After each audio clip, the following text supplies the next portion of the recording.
Hello, this is LifeByMazak, and I'd like to take a moment to welcome you to the LifeByMazak podcast channel. Here on this channel, anything is possible. Any subject will and usually is discussed, and there's no telling how this message will unfold as we work through an idea, through an experience, or through a thought.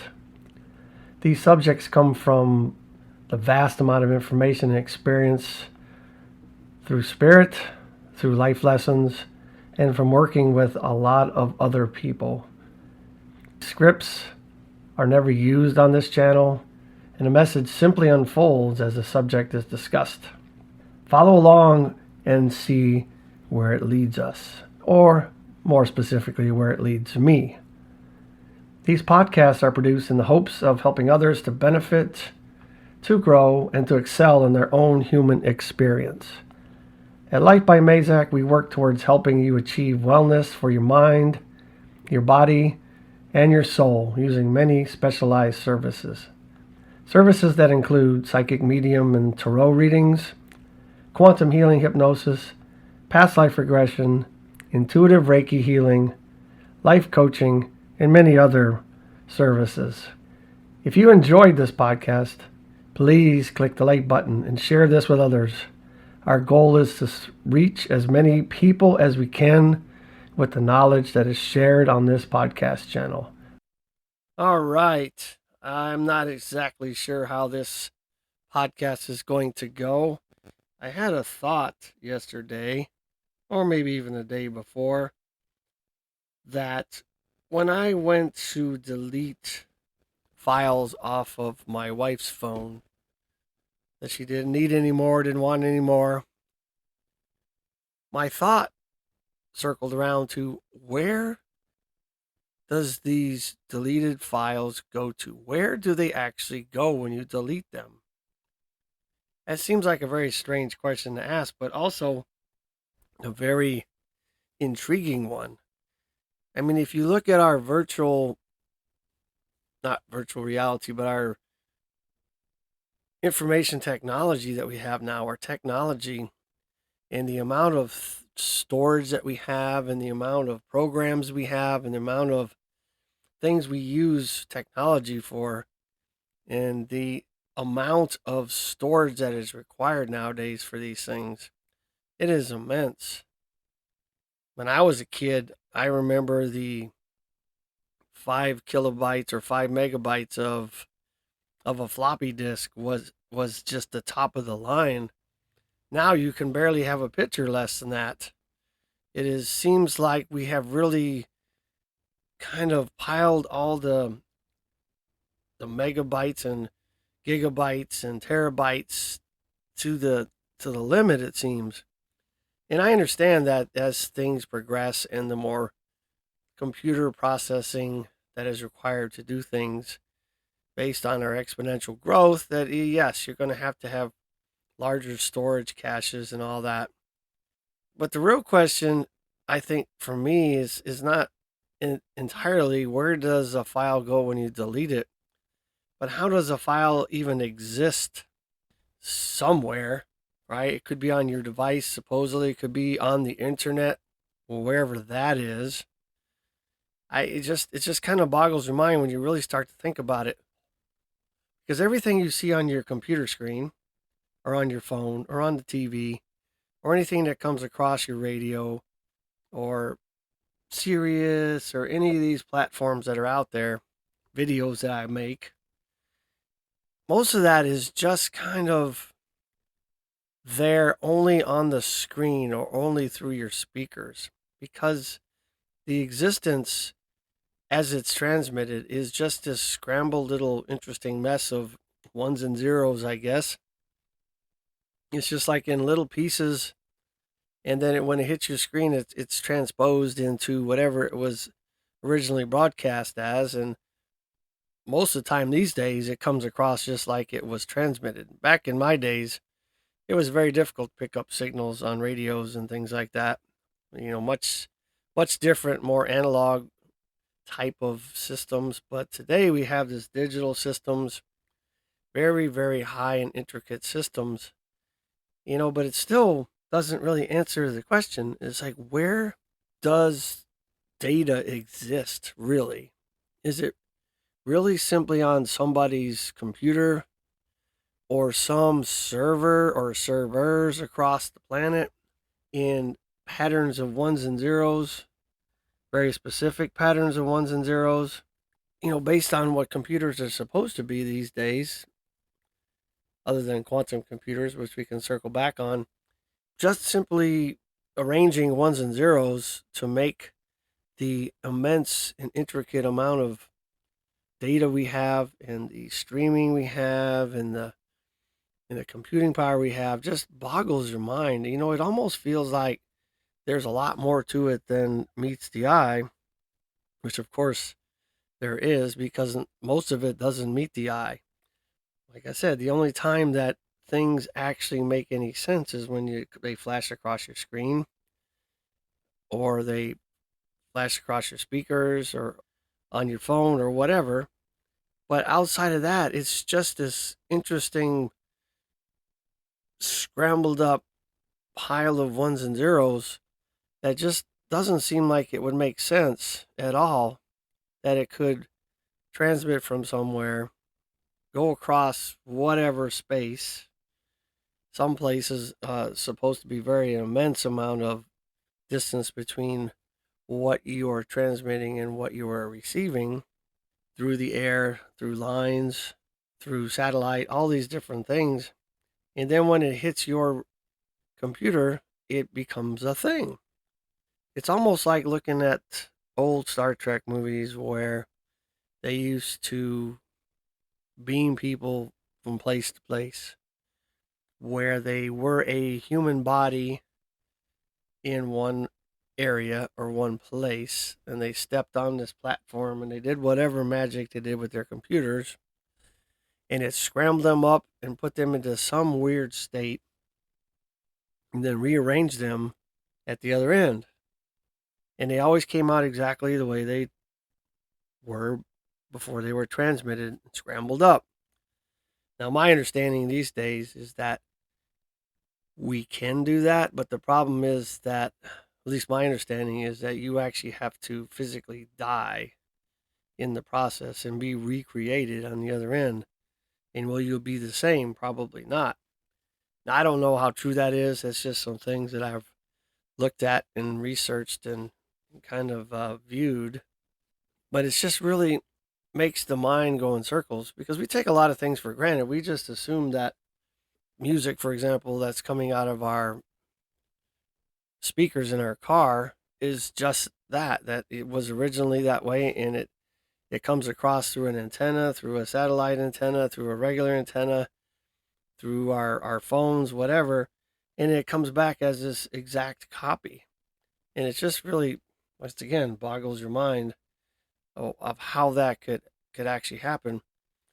But it's like trying to imagine that your speakers really have the band, or your radio or whatever is capturing that particular song, for example.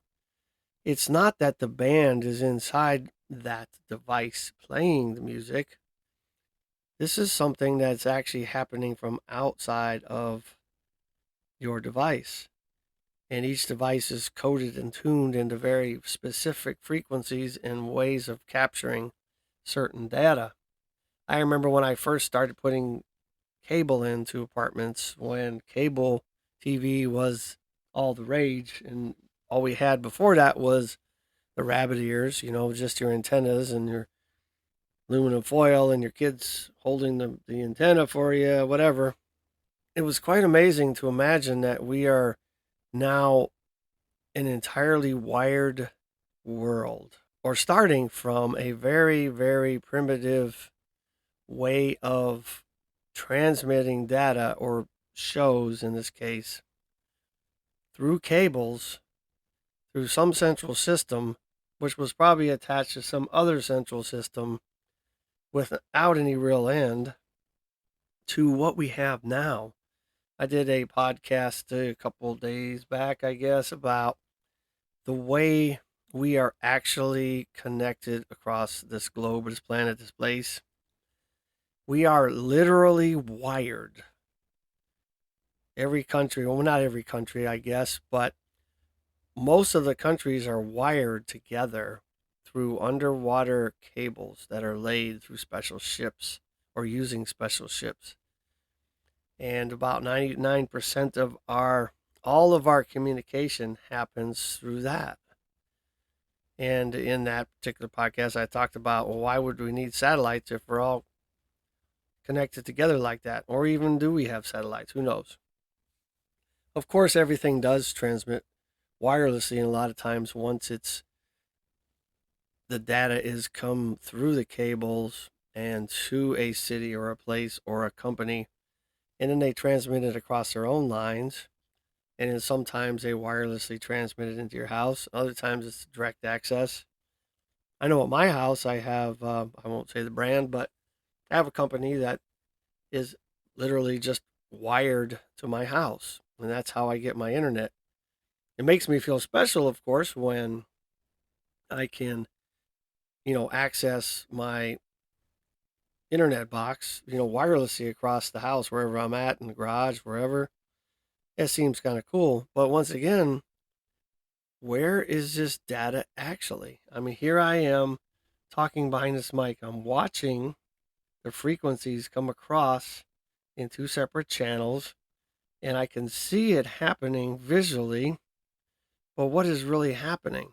Is my voice actually alive inside this computer? Or is it just a mimicry of me? Is it just kind of a mirror effect of who I am and what I'm saying? Once again, what kind of existence is that? And then when I get through with this and I don't like it, for example, and I want to delete it, where does all that go? Sure, you can wipe it off your computer. You can delete it, and then you get a second chance most of the time and delete it again. Where does it go? I know somebody could probably answer that question for me. Maybe it just scrambles it up and distributes all the ones and zeros across your machine or your device. I don't know. And just makes them ready and available for the next time there's a combination. That might make sense, I guess. But it's just hard to imagine that. And if you look at human life, and we've talked about this many times, what kind of reality we actually live in. Do we live on a globe spinning in space and all that? Or do we live in something that's more simulated? Virtual reality, for example. And if that's the case, if we really were in a virtual reality and we were in some type of technology driven world, how would you describe and quantify existence? Is it simply that we are aware of who we are? We have some type of quote unquote consciousness? But according to many high level philosophers, researchers, hypnotists, all these different things, everything is conscious. Everything is aware of itself, which once again is very hard to imagine. But if we are in some type of simulation, how do I know I exist?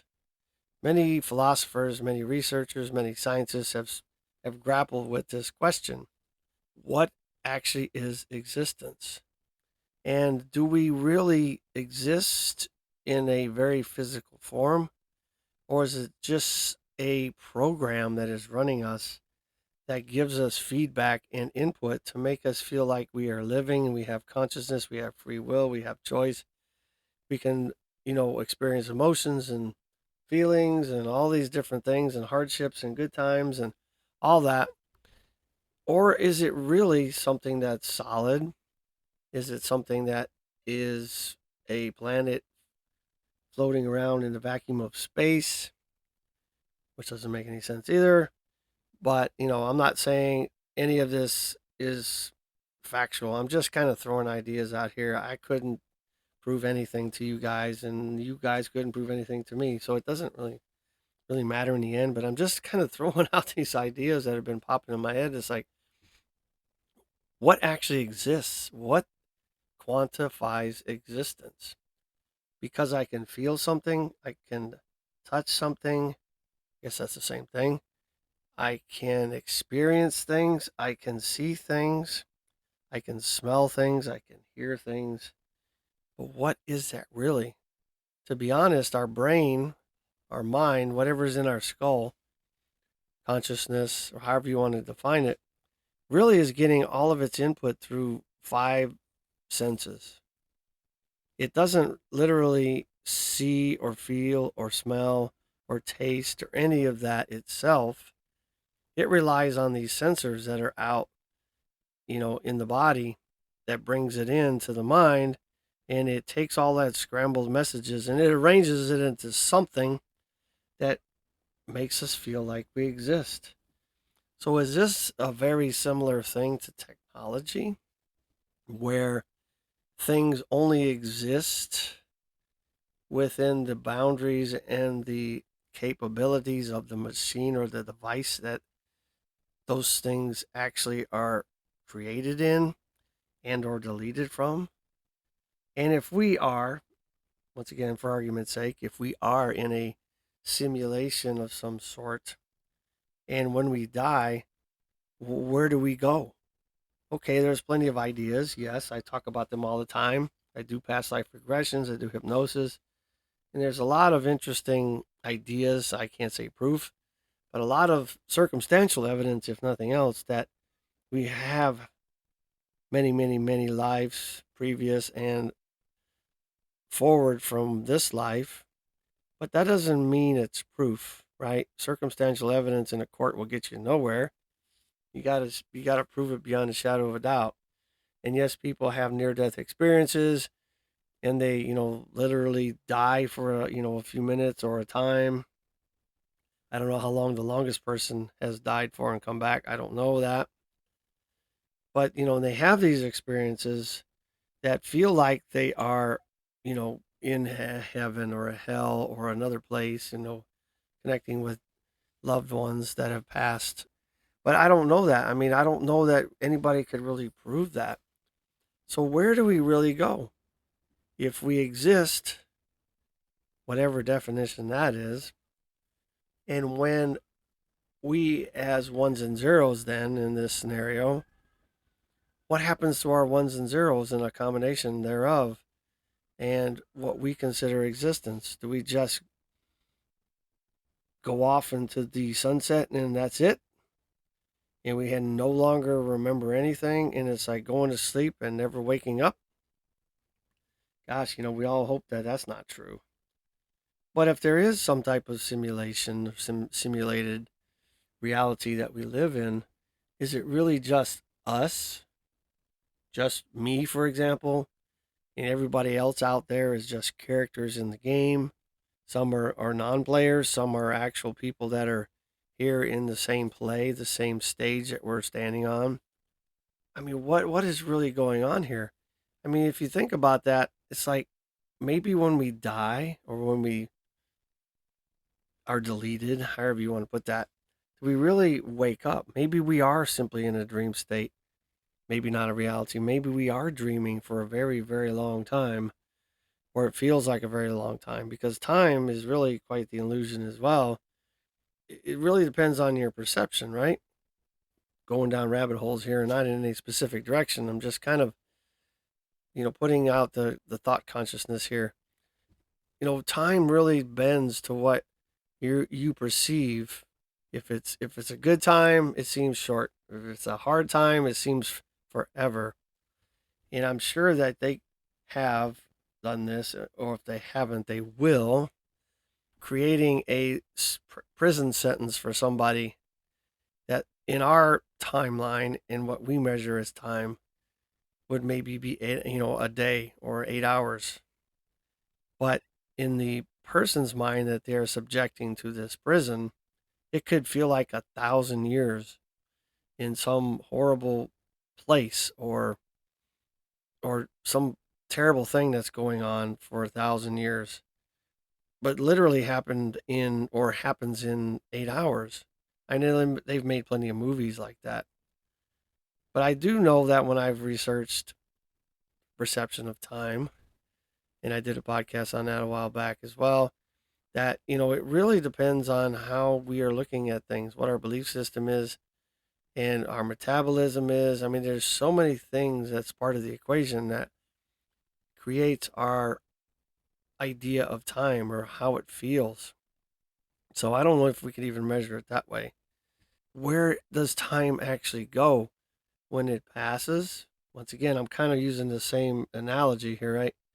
Once the past is gone, where does it go? Does it really exist? Or did it really exist? Or was it some weird experience or dream or video that we experienced? Who knows? And when the future gets here, if it does, right? I guess the future never really gets here, does it?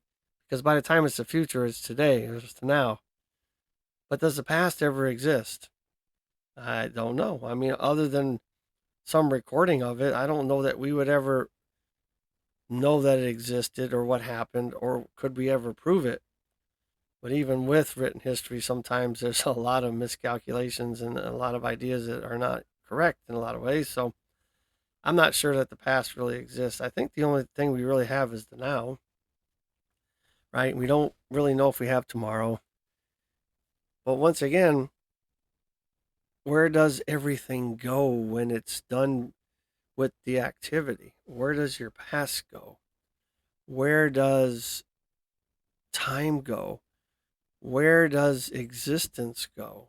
I mean, it just can't simply go away. But I mean, I guess it would still be in the fabric of time and space or the cosmic internet or the universe of all. I don't know. There's a lot of ways to describe that. If we look at our own internet, for example, you can delete stuff all day long. I can go on my computer. I can go and delete posts all over the place that I put up and I don't think are appropriate. Pictures that I put up that I probably shouldn't have.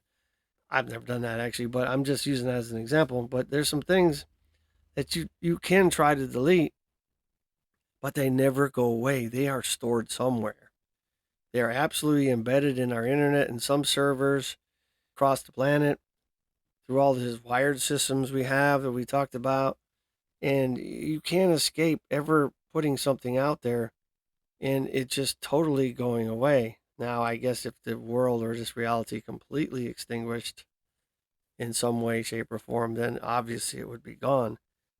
But existence as we know it would allow every memory, everything we put onto our technology or use through our technology is stored somewhere. It doesn't matter whether you hit delete, it absolutely doesn't.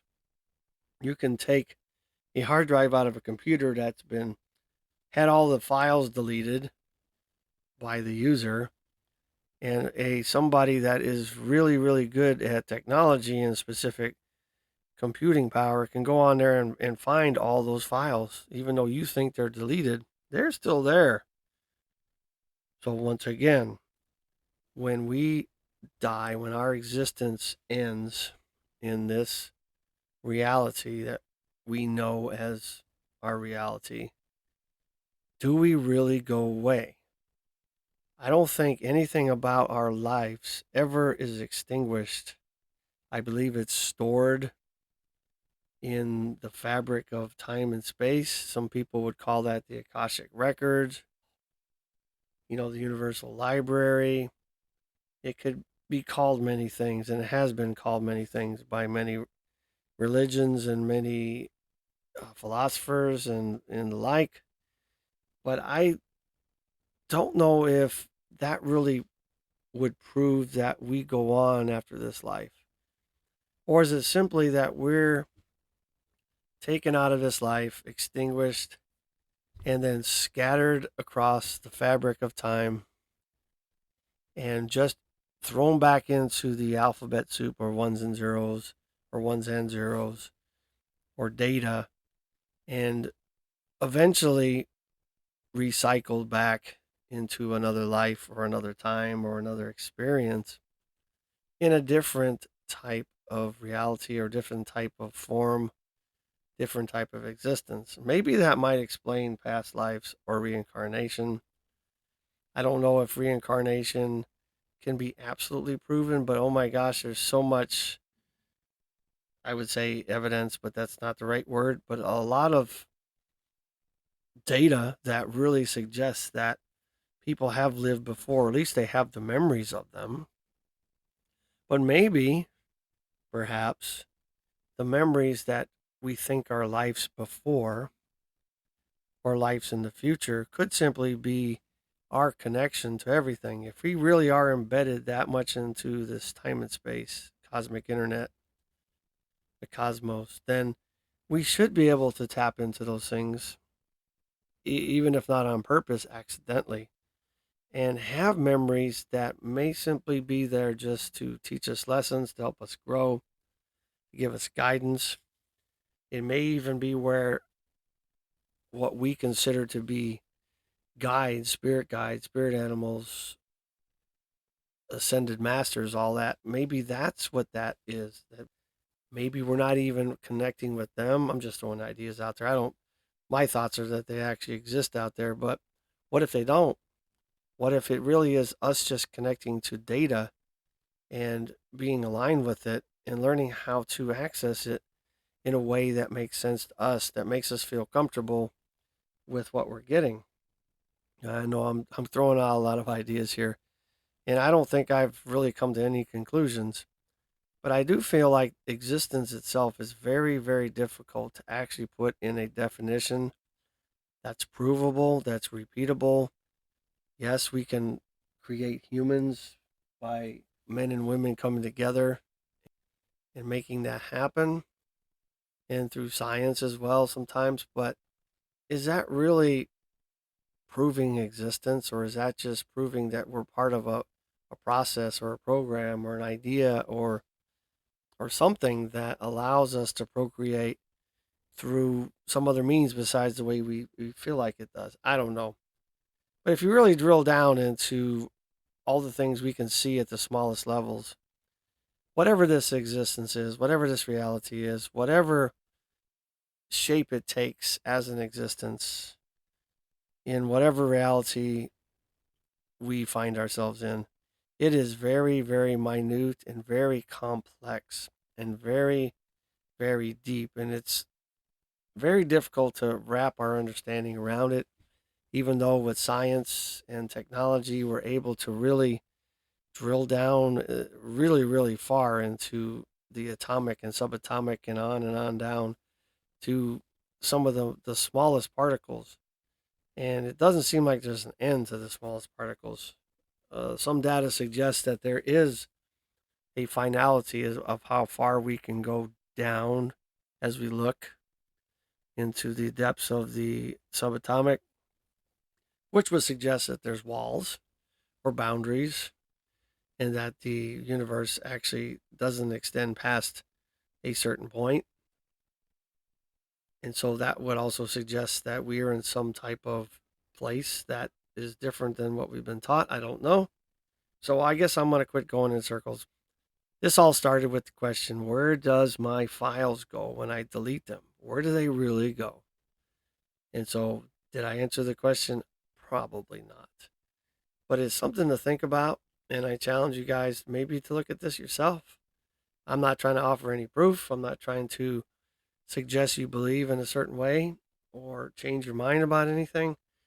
I just think that we're not asking enough questions a lot of times. And I don't think we're asking the right people the right questions, because I'm pretty sure someone or something knows these answers. And we deserve to know these answers, in my opinion, because just being here to eat, sleep, work, consume, and die and all that, that just doesn't seem like what life should be about. It should be about much more than that. But that's just me. That's my belief system. I'm not telling you how to think, how to feel. All right, I challenge you guys to maybe look at this yourself, and maybe you can answer those questions for me or throw some ideas at me on what you believe and what you think it is and what your research shows. It'd be very interesting to talk about this with other people and kind of maybe bring more to light and come up with a different consensus, especially us non scientific people. Thank you very much. Because, I think science is good, but as we know from quantum physics and quantum reality, is that the belief of the scientist generally drives the outcome of experiments. So it is very difficult sometimes to get a real objective view and solid evidence or result of what we're looking to get. without any bias, even though we're not doing it on purpose. All right. I encourage you guys to go to my website, check it out, lifebymazak.com, LifeByMazak.com. On there, there's products, services, contacts, blog, page, all kind of cool stuff. I really would love to work with you guys. I'd love to talk with you guys because I tell you, all the years of doing this type of work and talking with people, I've learned so much. I learned from students and clients and teachers and readers, just like everybody else should and would if you were to reach out and talk with people and work with people. Looking forward to working with you guys. Looking forward to hearing from you. Stay strong and live your life.